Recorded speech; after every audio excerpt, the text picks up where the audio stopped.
他是海莉，韩国情报局的特工，目前正在国外的韩国大使馆里卧底，负责调查一宗毒品走私案。他熟练地把大门反锁上，然后打电话通知领导准备行动。接着他踩着椅子摘下墙上的相框，正准备取出之前藏好的摄像头，突然门外传来一阵急促的敲门声，但他并没有躲藏，反而撕破了自己的丝袜。就在开门的瞬间，他转过身去，门外的男人看到这一幕完全懵了。他提醒海莉快处理完毕后就离开了，然后他取出了摄像头，把它藏进口红里带走了。第二天，领导因走私毒品罪被逮捕，他叫达健。哥哥去世后就和侄子小勋相依为命，他梦想成为一名武术演员。在一次电视台举办的武术演员选拔中，达健为了能被选中，表现得非常卖力，但是他频频出错，幸亏有侄子的帮助，他才勉强被选中。达健一边当跆拳道教练，一边做武术演员，这生活异常辛苦，但为了能获得更多角色，他愿意尝试任何危险。伤痕累累对他来说已是家常便饭。小勋在他的指导下练习跆拳道，小勋的天赋出众，几年内就从初学者升到黑带，被选进国家队，即将前往国外表演。小勋觉得叔叔太辛苦，想放弃这次机会，但达健严厉地批评了他，告诉他不需要担心钱的问题。小勋无奈，只好参加比赛。临走前，两人的关系并未缓和。小勋在登机前给达健留了一条消息，然后前往登机口。与此同时，警局收到了电话，有人举报说飞往摩洛哥的 B375 航班上有恐怖分子，必须阻止这架航班起飞。话音未落，他就被几个黑衣人带走了。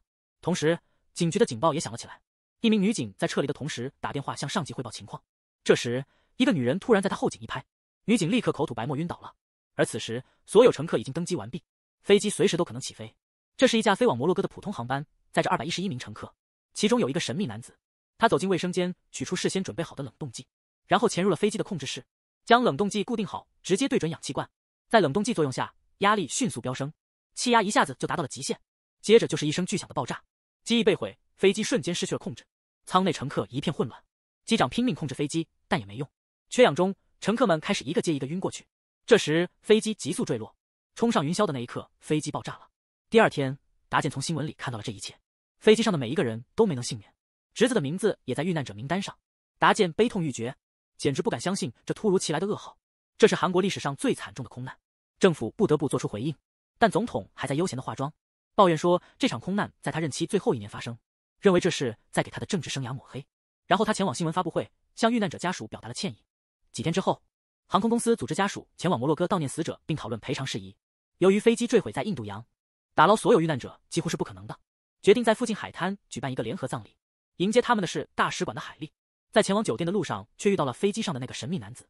他回想起侄子在云端的那段视频，这个男人不就是视频中的那个人吗？明明所有人都遇难了，他却安然无恙地站在这里。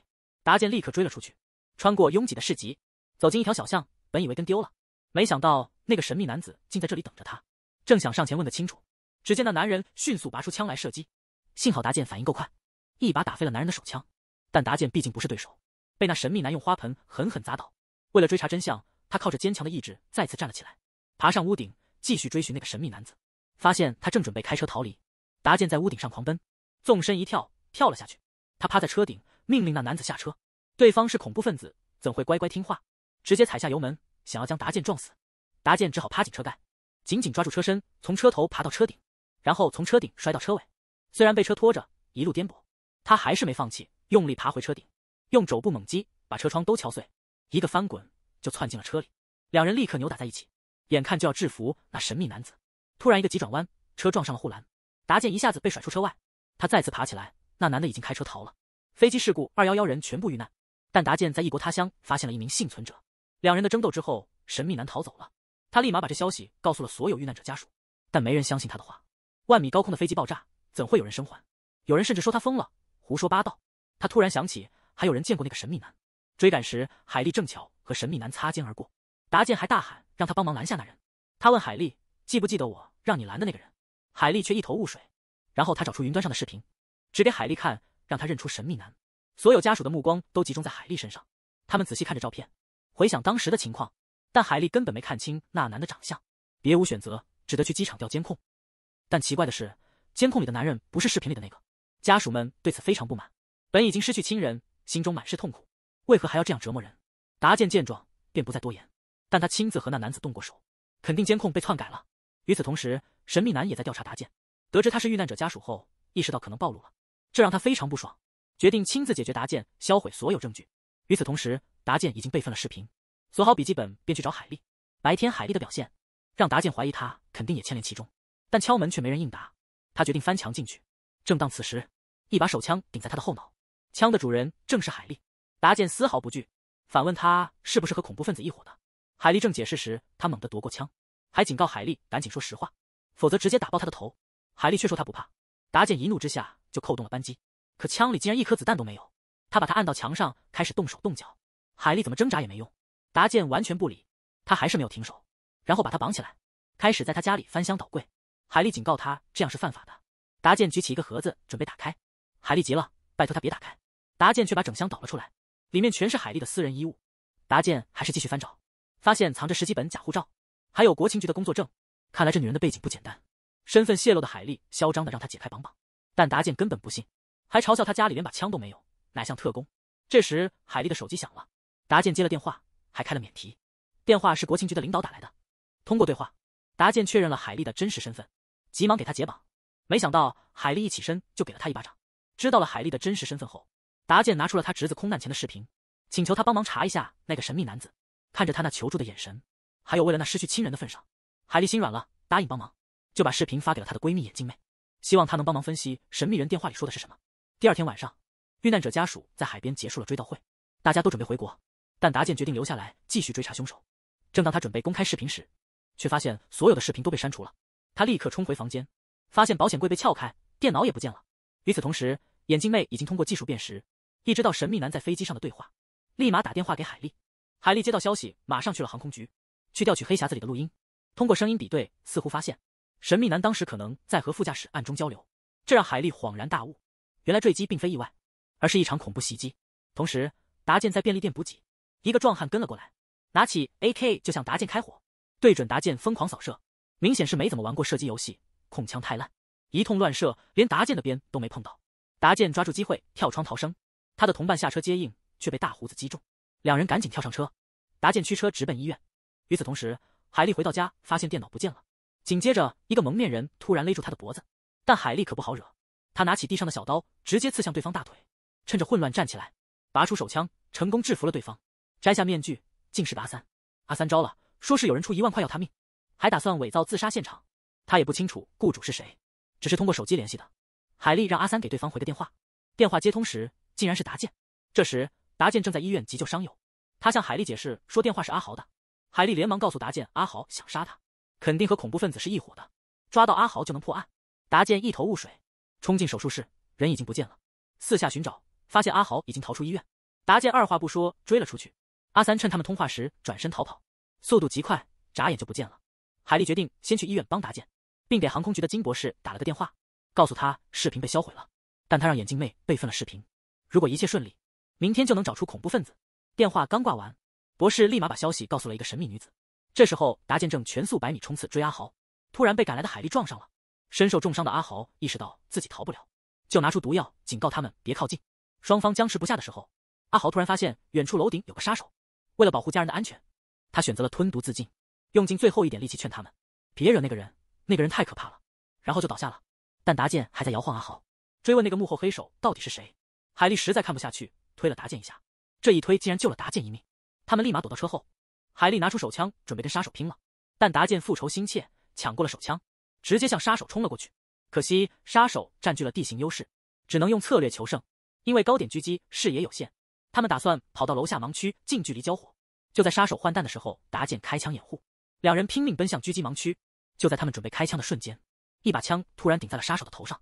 等到他们上去时，杀手已经被神秘女子带走了。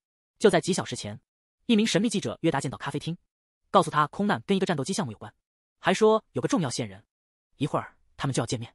达健请求一同前往，不知道海莉一直在跟着。他们到了宾馆，记者自己上楼了，等了很久记者都没下来，达健就上楼找他。打开房门，记者已经倒在一片血泊中，用尽最后一口气递给达健一支钢笔。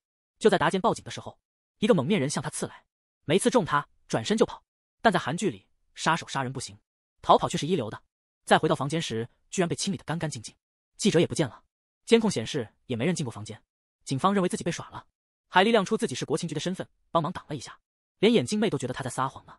但海莉和达健在国外可是见过更离谱的事。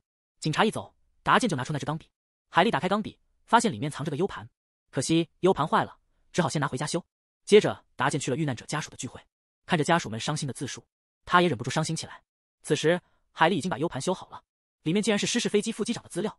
他立刻打电话通知达健，资料显示6个月前，他给自己买了一份高额的意外保险，受益人竟是他的妻子吴尚美。吴尚美不只欠了高利贷，还欠了银行一大笔贷款。尽管如此，他每月还坚持交高额的保险费，很有可能是同谋。这消息一听，达健再也压抑不住心中的愤怒，站在吴尚美面前，直接追问副机长的下落。遇难者家属试图阻止，但达健不肯就此罢休，结果被一个家属过肩摔晕了过去。在被送往医院的路上，正好被代理公司的老普碰到，他马上安排秘书把达健送到医院。半路上，达健醒了过来，他要求见一见老普。见面后，达健把所有证据都告诉了他，希望能得到老普的帮助。老普看了证据后震惊不已，表示会派人去查证，还答应帮他们找个安全的住处。他们却不知道这一切都被别人监控了。此时，一场危险的暗杀正在悄悄酝酿。这男的还真带劲，刚醒来就有美女送外卖。在那甜美声音的攻击下，达健放下了警惕，打开门道谢，正准备接过蛋糕，突然被美女一顿猛喷。达健刚想反击，迷药发作，他立马晕了过去。与此同时，海莉也到了达健家。巧的是，他正好错过了他们。到门口看到地上散落的蛋糕，房门敞开，人却不见了。回想起门口那一幕，海莉意识到达健可能被绑架了，他立刻追了出去。这时，美女杀手正指挥手下给达健扎针，正要注射的时候，汽车突然被猛撞。这一撞，达健也醒了过来，看自己绑在担架上，他决定继续装睡。杀手刚要继续注射，达健猛地反击，把两个人都干翻了。他迅速解开绑绳，抓起针管，直接扎向司机。这时，对面冲来一辆大货车，司机慌了，赶紧急转弯，撞击太猛，达健直接晕过去了。两个杀手先是醒了过来，小弟刚醒就想干掉达健，那美女上来就给了他一个响亮的耳光。紧接着有辆车来把他们接走了。人都走后，达健才慢慢醒来。警察和海莉也陆续赶到，海莉没让达健休息，直接让他上车。车上，海莉告诉了达健总统要亲自慰问家属，而且时间就在半小时之后，但他自己却没被邀请。达健听了非常气愤，一冷静下来，他开始担心海莉的安全，毕竟他作为政府人员泄露消息可能会丢工作。但海莉坚称自己是英雄的女儿，要做正义的事。到了总统府却被警卫挡在门外。俗话说船到桥头自然直，本以为进不去的达健，看到有旅行团在参观青瓦台，就借机混了进去。此时慰问会已经开始了，总统跟每位家属都握手，旁边的聚光灯亮起，总统显得特别亲民。这时达健借去厕所的机会，从参观区悄悄溜到总统府接待室，结果被监控给逮个正着，立马就有一群安保围上来。达健灵活的一转身就上了2楼，但2楼的警卫更厉害，几下就把他给制服了。达健大喊自己是遇难者家属，总理听到声音不顾安保的安排，坚持要带达健进会议室。进了会议室，总统亲自见了他，达健就当着记者的面告诉总统 B375 航班是被袭击的，还播放了海莉和齐泰雄的对话录音。听到这些，遗属们情绪非常激动，记者们的镜头也都对准了国情院院长。随后，达健又把吴尚美帮老公买高额意外险的事爆出来，吴尚美气得直接晕了过去。第二天，新闻到处都是这个消息，她是美国顶尖的美女杀手，最近却总是在一个功夫演员那里栽跟头，因为办事不给力，刺杀达健的任务换人了。这时候，达健被国情局给保护起来，海莉也在那里。两人一见面，海莉就吹嘘自己很特别，就算闯祸也不会被炒鱿鱼。达健也不示弱，夸夸其谈自己能干掉30几个警卫还轻松，还见过总统呢。两人在多次合作中情愫暗生。这时，吴尚美也被记者围堵进了医院，一进病房，他就像没事人一样坐起来，真是戏精一枚。紧接着有人进来放下文件就走了。第二天，国情局开始审讯吴尚美，他却应对得游刃有余，就像提前知道审讯内容似的，毫无漏洞。没办法，只好放他走了。院长气得骂下属一顿废物，转身就走。结果这都是江局长安的局，因为国情局里面有内鬼，而且只有少数人知道内情。与此同时，保护达健的探员在开心吃面，没一会儿就都晕过去了。由于海莉吃的少，他先醒过来，跑到厕所去吐。一个持枪的杀手闯进房子，走到房间就对着床开了几枪，发现没人，转身又对着衣柜乱射一通。达健突然从窗帘后面冲出来，二人立刻扭打起来。达健一个抱摔就把对方摔倒，杀手捡起地上的枪对准达健。就在这关键时刻，突然一声枪响，达健脱险了。第一次杀人的海莉看着尸体手足无措，双手止不住的颤抖。达健从杀手口袋里摸出手机拨了过去，电话那头居然是闵局长，他赶紧挂掉。海莉随后以图片形式谎报暗杀成功，并且把现场收拾得干干净净。闵局长得意洋洋地说已经安排妥当。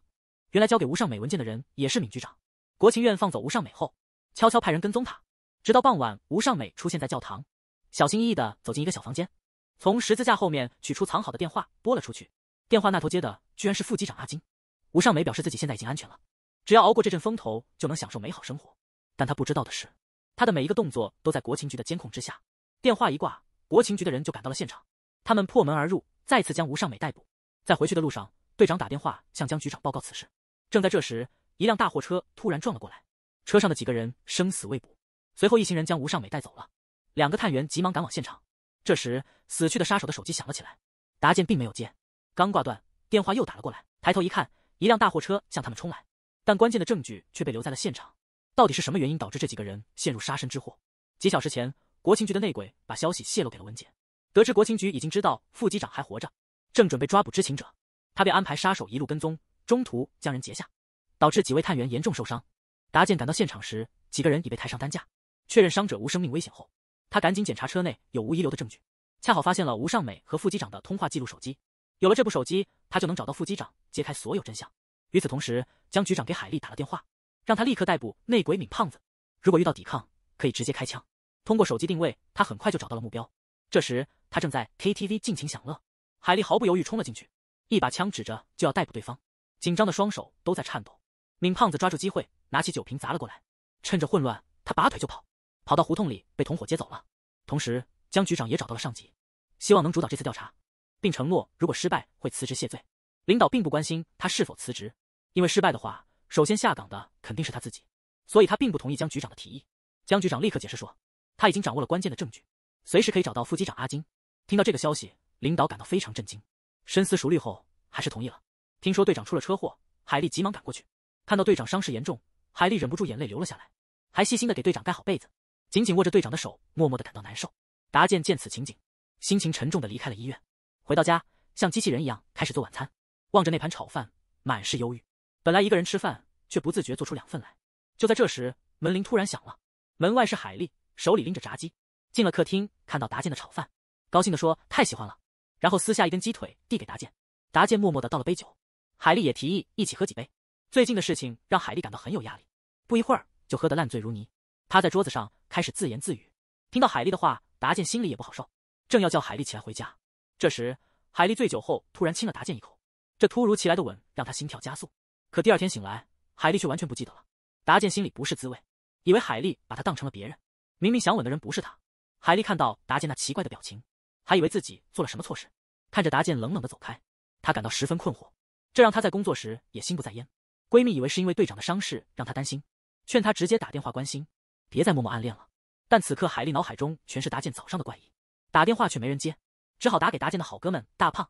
得知达健在柔道馆狂练，胖哥正要喊达健接电话，被海丽拦下。然后他悄悄溜去柔道馆，被发现后还假装是来报名学柔道的。胖哥机智的把教学任务交给达健，还夸达健很厉害。达健耍酷的挥了挥手表示接受，还特别贴心的帮海丽整理道服。看着海丽那双闪闪发光的眼睛，达健不好意思的转过身去，海丽却从后面抱住了达健，调皮的挑逗他。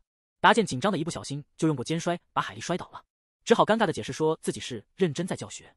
韩国总统收到了一份秘密情报，一看竟然是美女总裁跟国防部长的亲密照片。翻看照片的总统忍不住有点羡慕，心里邪恶的想法也逐渐冒出来。夜晚的青瓦台里灯火辉煌，总统正在享受他每晚必做的马杀鸡。国情院院长来了，想打听总统的态度，是因为几小时前总统的首席秘书约他见面，还说总统不希望看到凶手被逮的新闻。院长气得直骂对方疯了，但对方竟然拿出他的贪污证据来威胁。为了确认这是不是总统的指令，他特地来探探口风，但总统正在享受，被打扰很不爽，院长吓得赶紧道歉。这时按摩小姐姐说了句我要失礼了，然后就骑到了总统的身上，这让旁边的院长看不下去。接着总统说自己支持杰西卡的公司并不是为了自己，而是为了让我们的国防更加独立。除了针对车达健的指控外，空难案件并没有其他关键证据。院长在这么明显的暗示下终于明白了，然后鞠躬告辞。第2天总统就邀请杰西卡到青瓦台共进国宴。看来这位总统不只想要钱，他还想要人，更想要赞美。另一边，达健得知副机长阿金在摩洛哥藏身，国情局已经派人去捉他了。复仇心切的达健也悄悄跟了过去。在飞机上，他主动找到海丽，希望能参与抓捕行动，但海丽拒绝了他，他只好自己默默展开调查。由于阿金藏在贫民区，那里地形异常复杂，只能依靠手机信号来定位。但韩国媒体把吴尚美被捕和阿金可能还活着的消息公开了，阿金知道后立刻销毁了手机，这让找人的难度大大增加。然而摩洛哥警方也在巨大利益的驱动下帮助杰西卡抓捕阿金。几天过去了，搜寻仍毫无进展。焦急的达健找到了海丽，希望能和他一起合作找人。这次海丽答应了。小丽说韩国人不习惯当地的水，所以阿金肯定会去买瓶装水。随后他在高处用红外线进行侦查，指挥达健一间房一间房地搜索。两人又一次携手合作。他原本是个替身演员，因为飞机事故失去了唯一的亲人，却意外发现这一切是恐怖分子的计划。在调查过程中偶遇了国情局的海莉，身手不凡的两人决定一起行动，揭露这次空难的真相。不只抓住了贪污的局长闵胖子，还联手成功抓到了副机长阿金。愤怒的达健对着他一顿痛打，正准备问出幕后黑手时，当地警方突然出现，将两人制服。原来这些人早被收买，专程来销毁证据的。得知此事的抓捕组立刻通知国内协调，成功将犯人何达健救出。当天便开始了审讯，但他死活不承认有参与空难。正当所有人都束手无策时，阿金突然全身抽搐倒在地上。经检查后发现他是个瘾君子，为了确保犯人的安全，队长准备给他注射含吗啡的止痛药，来缓解他的毒瘾。就在要注射的时候，被达健夺走了。用这个要挟阿金说出真相。队长考虑到犯人的安全，冲上前和达健展开了激烈的打斗，止痛药也被打落在一旁。这时海莉捡起了止痛药，犹豫着。队长急忙叫海莉快给犯人注射，达健却坚持继续逼问。海莉选择了听达健的，一脚踩在犯人的胸口继续逼问。可副机长还是闭口不谈。海莉慢慢挤出药水，犯人看着止痛药被浪费，立刻开口讲述了经过。原来是因为长期吸毒和赌博，欠下了一大笔债务。约翰集团的副总裁老詹出50亿韩元让他参与制造空难。海莉在他即将晕厥前注射了止痛药。犯人清醒过来后，竟然改口全盘否认之前的供词，决定闭嘴不说话了，只能把他带回国重新审问。海莉正要上车，队长却突然关上了车门，留他们自己想办法吧，只好自己打车去机场。谁知道他们去机场的路上一直有人在监视，竟然有交警把他们引到了一条偏僻的小路。在队长他们的车开过之后，追在后面打车的两人也被拦下了。没想到一群武装到牙齿的恐怖分子正等着他们，真是倒霉透顶的一队。为了不让他感到冷，慢慢的给他盖上衣服。正当他以为这招管用时，抬头一看，海莉正死死的盯着他，这次肯定少不了一顿耳光。达健赶紧解释说是帮忙整衣服，海莉显然不太信这一套。两人都知道争辩没意义，互相抱怨了一句就都睡了。但达健刚躺下没几分钟，就紧紧抓住了床单，还以为他又有什么坏主意。只见海莉已经紧紧的抱着他，达健为了避免出错，只好把手拿开。但海莉这次更过分了，不由自主的双手紧抱着达健，连腿也搭上他的身体了。所以我觉得如果真出事了，两个人都得负责。与此同时，敌人也准备好了，只等海莉和达健一回国就直接动手。同伴也早就在码头等着，很快就把集装箱从船上卸下来了。卸货时箱体晃得厉害，达健本能的想要保护海莉，结果直接扑到了海莉身上。这下事情更说不清楚了。没多久，集装箱就被装上了货车。箱门一开，大家以为一切都结束了，但突然间枪声大作，大家赶紧上车躲避子弹。同伴立刻发动货车逃离现场，两辆车紧跟其后。这时又有一辆车从前面冲过来，迫使他们停下，对着集装箱开始扫射。他们只能在里面勉强还击。看来这样下去，大家都难逃一死。达健决定冒险去开另外一辆汽车逃生。海莉非常担心他的安危，不想让他冒险，但现在没有其他办法，只能冒险一搏。他奋力踢开透气窗，便跳了出去，拼命地向汽车奔跑。同伴奋力地给达健掩护。就在达健即将抵达汽车旁边时，杀手拿着机枪便开始扫射。就在这千钧一发之时，远处传来一把狙击枪的声音，原来是老姜在帮忙掩护。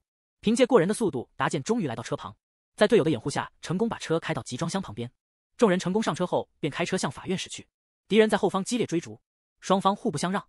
然而前方居然有大批真枪实弹的特警拦住去路。达健立刻掉头寻找下一个出口，却被后面赶来的警车堵在大道中央。几人被团团围住，只要一声令下，必将粉身碎骨。对面不会丝毫留情，因为要弄死他们的是大韩政府。达健几人要如何破局？此时闵胖子拿起喇叭警告让几人乖乖投降，然后对着特警军官说了些什么。军官一愣，便开始对达健等人下最后通。犯人阿金承受不住压力，率先下车投降，然后几人纷纷下车。随后军官下令开火，特警们都愣在原地，不知为何投降还要射杀。这时达健发现闵胖子身后一名特警直接子弹上膛，对着他们就要射击，大喊快躲。话音刚落，子弹如雨点般射向达健等人，几人立刻躲向车后，动弹不得。特警们一看有人开枪，便也跟着一同开火。就在这时，一辆渣土车撞破围栏，停在几人车前挡住火力。此刻达健几人压力大减，卡车司机打开车门大喊快跑。众人一看，原来是遇难者家属。趁此机会，几人迅速上车，驾驶汽车冲出火力包围，驶向法院。在距离法院不到500米的地方，汽车突然抛锚，几人只好下车步行。此时杀手追了过来，对着达健等人便是一顿扫射。这时一辆面包车从路口冲了出来，直接冲向杀手的车。杀手被撞得昏头转向，原来是那些遇难者家属。他们大叫着让达健快逃，达健这才反应过来，不止他一心想揭露真相，很多遇难者家属也一样，带着大家的希望，他们拼命冲向法院。可是闵胖子竟然比他们先到了法院门口，他把他们一一拦下。那些遇难者家属怒不可遏，怒吼着冲向警察。达健看到他们那副表情，更坚定了要把证人带进法院的决心。趁着混乱，他们冲进了法院。这时，一名狙击手正对准了证人。总统听到这边动静，吓得手都抖了。就在几个小时前，达健他们护送证人冲进了法院，但是天台上的狙击手已经瞄准了证人。杀手毫不犹豫地扣动了扳机，子弹射中了证人的手臂。正当他准备再次开火时，遇难者家属迅速冲上前，他们围成肉墙，把阿金护送进了法院。在法庭上，阿金没有辜负众望，他揭露了约翰集团副总裁的阴谋，还说出了那笔5亿韩元的交易。对方律师却说阿金的话没有证据，认为法官不会接受这些说辞。阿金随后拿出了交易视频，知道真相的家属们悲痛欲绝，他们痛哭，诅咒着对方的残忍。看到形势已定，闵胖子转身逃跑，他打电话向总统秘书求救，结果却是被告知自己已被抛弃。这时齐队长也追了出来，他只好逃命。突然一辆车驶过，直接撞倒了他，撞他的正是他的死对头江局长。看到这一幕，手下们赶紧逃跑，他则准备和江局长决一死战。没想到双方实力差距太大，闵胖子被江局长完全压制。与此同时，法庭也做出了判决，约翰集团因恐怖袭击罪被起诉。庭审结束，家属们都沉浸在喜悦中，但海莉突然脸色大变，腰部剧痛，差点倒地。原来他在保护证人时中了弹。达健急忙背起他往外冲，却被一群记者团团围住。达健气愤地怒斥记者，然后驮着海莉赶往救护车，把海莉安顿好后，转过身来对着镜头大声向总统发难。达健的话让总统吓得连酒杯都掉了，他坐立不安，可总理却意外的镇定，显然他早有准备。他建议让首席秘书和国情院长背黑锅。总统一听有了主意，立即打电话召秘书。挂电话后，秘书拿出一台平板，平板里有关总统受贿的视频证据。这视频一旦曝光，总统必定身陷囹圄。然后他前往和总统约定的见面地点，在会面时，总统要求他和国情院长自己承担责任，还告诉他们只要自己还在位，很快就能把他们救出。会后院长对秘书表达不满这个安排，秘书却警告他，只有总统安全，他们才能东山再起。回到车里，却发现平板不翼而飞，取而代之的是瓶酒和木炭，意思是让他用炭火自尽。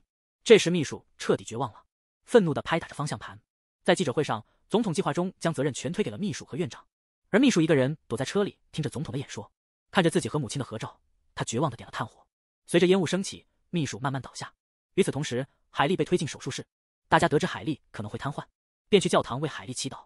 几小时后，手术终于完成，医生告诉达健手术很成功，只要认真康复，不会有任何后遗症。大家急忙表示感谢。本以为事情已经告一段落，达健突然收到一个陌生短信，一打开链接，竟是儿子生前的视频。这视频早就不见了，怎么突然又出现了？还没来得及多想，就接到一个陌生来电。故事又出现了新的转折，电话那头到底是谁？女人一巴掌把他打倒在地，然后用被子蒙住了他的头，指挥狱友继续去打。这就是韩国女子监狱的黑暗面。这女子在入狱前可是各大公司的总裁，还是韩国总统的秘密情人，涉嫌贿赂高官和勾结恐怖组织。最后事情败露，被抓进了监狱。总统冷血地把他给抛弃了，全世界都觉得他没救了，只有他自己知道他没策划那场空难。于是他赶紧联系了个女杀手，请他帮忙把视频给达健看。果不其然，达健看了视频之后，立马带着海莉去监狱问个明白。杰西卡马上否认空难跟他有关，还告诉达健吴尚美已经被秘密释放了。二人听后都非常震惊。这时乔装打扮的吴尚美在网吧，发现账户里一个子儿都没有。他拿起手机马上打电话要钱，对方却说3天后才能打款。没办法，吴尚美只好同意了，但他警告对方，如果3天后没收到钱，就把他们的勾当全都揭露。他却不知道，对方其实是想拖延时间，用这3天时间找到他，然后干掉他，因为只有死人才能保守秘密。这时海莉也把杰西卡的话告诉了局长。吴尚美的失踪让案子更加扑朔迷离。海莉决定先去监狱找吴尚美的老公了解情况，同时告诉他阿金因吸毒神经错乱，现在在精神病院接受治疗。二人立刻冲向精神病院。此时的阿金目光空洞，对他们的问题一言不发，就是死盯着监控屏幕。当达健问起刀疤男的时候，他突然开始尖叫大叫，工作人员立刻打断了谈话。就在阿金即将被带走的时候，然而工作人员解释说，他一情绪失控就会乱说话。二人不知道的是，刀疤男正通过监控看着他们的一举一动。镜头一转到医院，病床上竟然是自杀的总统秘书，他的老板是国务总理。秘书问为什么要救他，总理直截了当地说，你的平板上其实一无所有，总统的腐败证据究竟在哪里？秘书这才明白平板是总理派人偷的，救他下来是因为没找到想要的证据。总理随手扔给他一部手机，让他考虑清楚后再给自己打过去。经秘书意识到，只要把证据给了总理，总理肯定会下台，而他无疑将成最大的赢家，直接晋升成为代理总统。不久，总理召开了新闻发布会，声称金秘书和国情院长都是替罪羊，真正的贪腐者其实是总统。记者们顿时哗然，电视前的总统也明白自己玩完了，自己最信任的人竟然背叛了他。地铁里，一名蒙面女子差点被杀手抓到，关键时刻，她抛下背包，从地铁上逃了下来，躲过一劫。同时，达健正在和老普讨论起空难事件，谈论着案子的诡异之处。老普提醒达健别太信任杰西卡。达健点头。这时手机响了，来电显示是吴尚美。他告诉达健自己手里有幕后黑手的证据，并且正在被追杀，要求立刻见面。他刚报完地址，就看到杀手追来了，匆忙挂断电话，转身就跑。杀手拿起电话，听见是达健的声音，二话不说直接挂断了。这人正是空难的幕后黑手刀疤男。达健对老普告辞，急忙赶往约定的地点。上了楼，正好遇到刀疤男。刀疤男毫不犹豫掏枪射击，达健灵活躲进小隔间，用螺丝刀刺进他的大腿。抢过枪后，两人扭打起来。达健被刀疤男一脚踢开，趁此机会，他捡起地上的枪，向达健再次开火。同时，吴尚美也在另一个杀手的追击下，躲进了一间昏暗的小房间，双手颤抖，不敢出声。不知道杀手已经悄悄靠近了他，而达健成功偷袭了刀疤男，一脚把他踢翻。这时，另一个杀手赶到，达健赶紧转身逃跑。这时警笛声大作，杀手只好暂时撤退。达健在小房间里找到了吴尚美，他此刻真的是危机四伏，嘴里含糊地说出了撒马尔3个字。领饭前在地上画了个神秘的图案，这可是关键线索，指向幕后黑手。达健迅速掏出手机，把图案拍了下来。紧接着警察到了，把达健带到了局里。他们用审讯罪犯的手段对待他，还采集了指纹，询问记录一条接一条。达健显然是很不爽。这时候海莉赶到了，他一亮出国情局的身份，就把达健带走了。他们没想到警局里的一举一动全部被刀疤男监视着，明显可以看出对方势力真的很强大。他们几个一走出警局，场面直接一变。国情局建议给达健特别保护，但被达健直接拒绝了。这时海莉强势地说，国情局的人正研究达健发回的那张照片，对这线索也是摸不着头脑，只能勉强分析，除了总统总理，可能还有别人在背后捣乱。如果这推理对的话，那就是说空难背后还有别的主使。同时，达健在洗澡时对着镜子重画吴尚美给的图案，突然灵光一闪，加了最后2笔。这图案不就是刀疤男身上的纹身吗？兴奋的达健立刻跑出来告诉海莉，完全忘了自己一丝不挂。两人立刻把情况报告给了江局长，老将马上安排人手，开始追查这个带纹身的神秘组织。达健和海莉也开始在网上寻找线索，查了半天一无所获。海莉转头跟达健抱怨进展太慢，两人对视一眼，房间里尴尬氛围浓厚。达健鼓起勇气问海莉，刚才你有没有看到什么？海莉急忙澄清，因为紧张过度，达健坐在沙发上就睡着了。海莉反而回想起晚上的情景，自言自语。可达健假装睡着，此刻尴尬得很。看到熟睡的海莉，达健还是起身给她盖上毯子。两人经历生死，心里早有默契。同时，唯一知道空难真相的阿金被抓，经受了无数折磨，他请求见幕后主使，却被刀疤脸直接拒绝。调查陷入僵局，两人只好去找杰西卡。你知道这个图案代表哪个组织吗？达健的电话来了，他直接把图片发给了那位美女杀手，打了个电话问他认不认识这个图案。女杀手说她没见过这个图案，杰西卡请他帮忙调查一下，调查完会给他一大笔钱。女杀手二话不说就答应了。没找到线索，达健感觉挺失落的，就去吴尚美的案发现场找线索。突然想起齐队长之前的话，他恍然大悟，也许总统能给这个案件带来转机，但他要求见总统很快就被拒绝了。达健和海莉只好在青瓦台门口等总统，总算等到了总统的车队驶来了。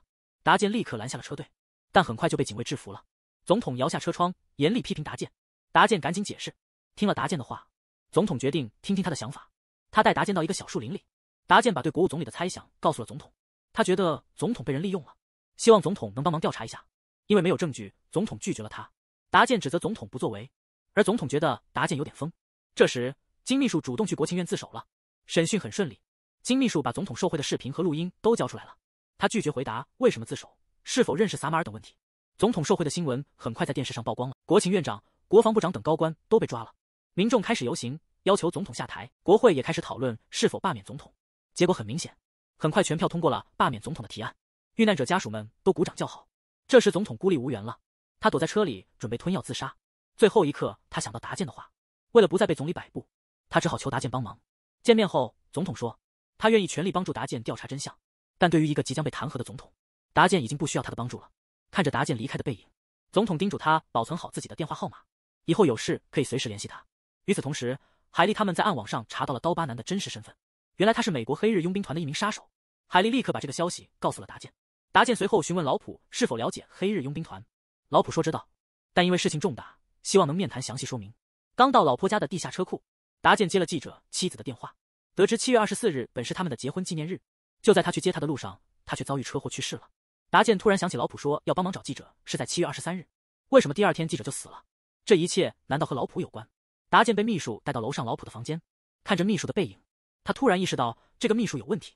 记得危难之际，一个简单的手势就能救他一命。进了办公室后，达健故意把茶水洒在了秘书的手臂上，在帮他擦拭的同时偷看他的手臂。果不其然，在他手腕上看到了和刀疤男一样的纹身，这让达健意识到老普才是真正的幕后黑手。他试探性地问老普是否认识撒马尔。老普一愣，随后说正好有撒马尔的资料。在他取资料的时候，达健拿起桌上的钢笔，以备不时之需。而此时的老普已经动了杀心。当达健慢慢靠近时，他立刻拿枪射击，但被达健用钢笔反击，插入他的手臂，并夺过手枪要对老普采取行动。没想到对方早有准备，不仅在遇难者家属聚会的餐厅安了定时炸弹，还把枪口对准了他心爱的海莉。看着瞄准镜下的海莉，达健内心崩溃。